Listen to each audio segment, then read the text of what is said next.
Welcome to the Big Four Accounting Firms podcast, brought to you by big4accountingfirms.com. In today's podcast, I wanted to talk about ethics. As many of you are aware, as accountants or future accountants, that ethics and just training in general is important in accounting. You have to do it all the time.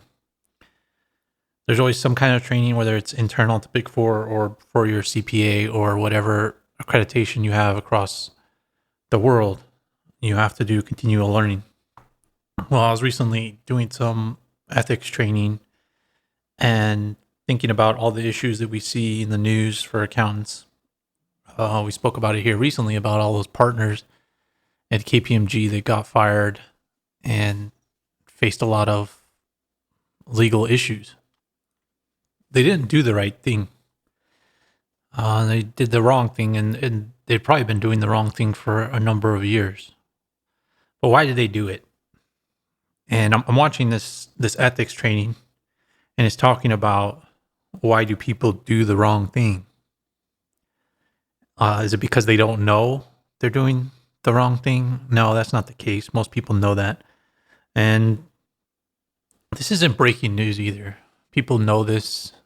And that's why I think it's somewhat ridiculous when you make people take ethical training over and over again, because you can't really train somebody unless training is the majority of your job or like half of your job to do the right thing. They actually have to be faced with a situation and figure out how to respond to it. But in this training, it talks about why do people do the wrong thing? And it says that people do the wrong thing because of pressure in the workforce with deadlines, from bosses, with bonuses, etc. And we all face pressure of deadlines. And I think that's the reason most people do the wrong thing in the Big Four is not just deadlines, but pressure from superiors, pressure for revenue. Also how I speak on this podcast a lot about how people don't look at what you do for the most part. A lot of things just make its way through, and that's why people do the things they do that are unethical. But I think pressure is definitely a big piece of it. And then another thing that I thought was really good in this training is like that doesn't justify bad behavior, and I agree with that, because what happened to these partners at KPMG that did all this unethical behavior with the PCAOB? They thought they were going to get away with it, but that doesn't justify it. The peer pressure of getting all your work papers right, of not getting a bad review, that doesn't justify it. There's no justification for what they did. And you don't want to be in that position where you're left hanging. You're like, oh, well, I'm just doing what everybody else did. Yeah, I mean, that's fine for that short term. But in the long term, you just destroyed your career, opened yourself up to fines, potentially going to jail. Most likely you won't go to jail because few of these people ever do. But you could destroy your whole career, your reputation. And is it worth it for that momentary lapse of looking like everybody else, of submitting to the pressure? And that's what this person says. But I think one thing the training is missing is experience. Now, in my experience, I've faced this multiple times, and I've left a couple of jobs over this because the unethical environment was just too much to handle. And yeah, there's other people in there just sticking around and watching it happen, not doing anything. And I've seen all kinds of unethical behavior. I'm not talking only about accounting where adjustments are made incorrectly, the accounting for it is done incorrectly, multiple executives involved. And then also people, in order for me to overlook that or just go along with it, I'm offered, the potential for huge year-end bonuses and increased compensation. But is that worth it? Especially the other thing, too, that you have to remember that these training courses aren't going to tell you is that even if people offer you good reviews and good year-end bonuses and compensation, they don't tell you that if something does get uncovered by somebody, let's say an auditor, whatever, a reviewer, that you're going to be the one that goes down for it. And that's most likely why they're willing to pay you or have you do it, is because they want you to take the fall, want you to lose your job so they don't lose a job. So there are multiple layers of plausible deniability. But that was the thing with that KPMG case. There was no plausible deniability because it was the top levels of the organization that were actually planning it. It wasn't the lower level people that were planning it. It was the higher level people. But sometimes management will frame things in a way to where the lower level people, it makes it look like they're doing it, but it's actually management kind of being deceptive, giving deceptive instructions, being misleading, leaving out key facts that will let this happen. But that's one thing that they don't have in these trainings, is speaking about that part. And another thing on the ethical side of the reason I've left organizations before is for other unethical behavior, where people are expensing things they shouldn't expense, lying to clients, taking advantage of others,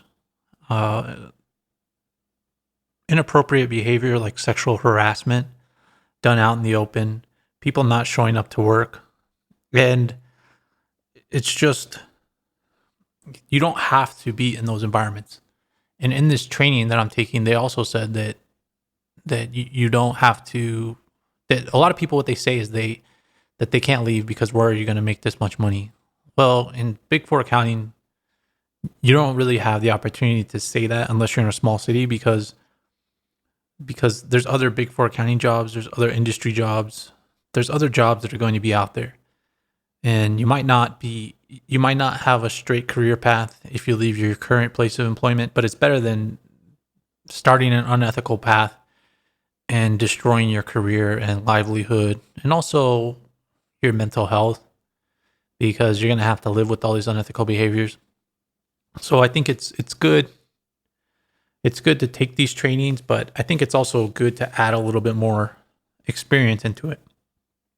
And that's why I wanted to give some of my experience, because I've faced these things, and it is worth leaving the workplace over, because you can't really survive in those places long term. Accounting is tough because a lot of those situations present themselves, but it's also, accounting presents a lot of opportunities because you can move around a lot more because people always need accountants. But you are going to face those situations. I can guarantee you, unless you go into the most boring company ever with the best processes, because even the most boring companies are most likely going to have situations where you're going to book something that you don't feel comfortable with, that you don't have the time to do correctly, and you might do something incorrectly. But most likely you're going to actually face really tough ethical decisions in the Big Four and elsewhere. And it's a matter of whether you can live with those situations, or if you're on a team that that deals with them correctly, that talks about them head on, does the right thing, even if it's difficult, even if it results in you looking bad, in the company not looking the best, and dealing with difficult situations. Even if it results in that, as long as the quote unquote right thing is done, or as close to the right thing is done, then it's a good place to stay. But if there's just tons of unethical behavior and you're doing it just to fit in or earn a big bonus at the year end, it's not going to last long. That's very short term. And those things are always going to come back. It's either going to come back on you later on, or it's going to come back on the company and you're going to lose your job, or you're going to lose your reputation and not be able to get another job. So that's just something I wanted to bring up that I thought was really important.